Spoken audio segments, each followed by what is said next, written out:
अस्य श्रीवाराही कवचस्य त्रिलोचन ऋषिः अनुष्टुप् छन्दः श्रीवाराही देवता ॐ बीजं ग्लौं शक्तिः स्वाहेति कीलकं मम सर्वशत्रुनाशनार्थे जपे विनियोगः।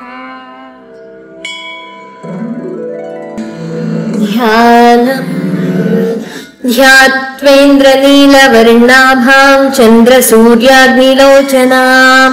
विधिविष्णुहरेन्द्रादिमातृभैरवसेविता ज्वलन्मणिगणप्रोक्तमकुटामाविलम्बिताम् अस्त्रशस्त्राणि सर्वाणि तत्तत्कार्योचितानि च एतैः समस्तैर्विविधं बिभ्रतीं मुसलं हलम् पात्वा हिंस्रान् हि कवचं भुक्तिमुक्तिफलप्रदम्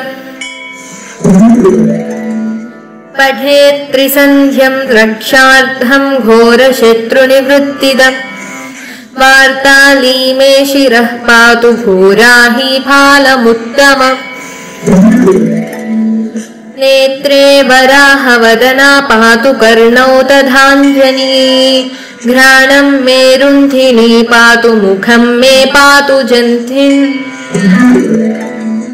पातु मे मोहिनी जिह्वं स्तम्भिनी कन्धमादरात् स्कन्धौ मे पञ्चमी पातु भुजौ महिषवाहना सिंहारूढाकरौ पातु कुचौ कृष्णमृगाञ्चिता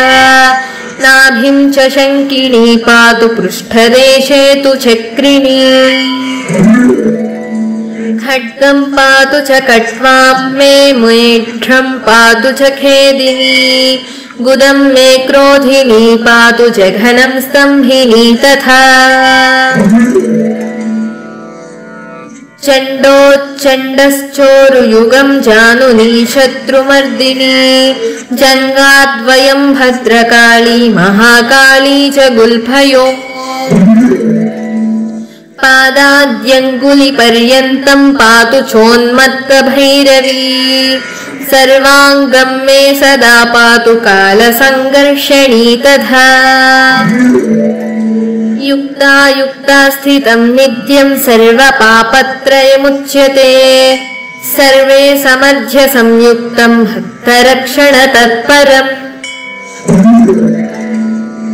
समस्तदेवता सर्वं सव्यं विष्णोः पुरार्धने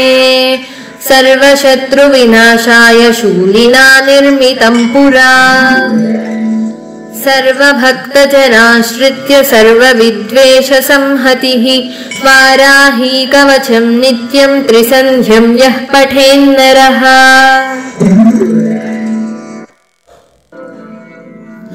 तथाविधं भूतगणा न स्पृशन्ति कदाचन आपदः शत्रुचोरादिग्रहदोषाश्च सम्भवाः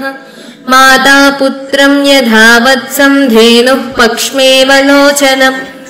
तथाङ्गमेव वाराही रक्षाति सर्वदा इति श्रीवाराही कवचं सम्पूर्णम्।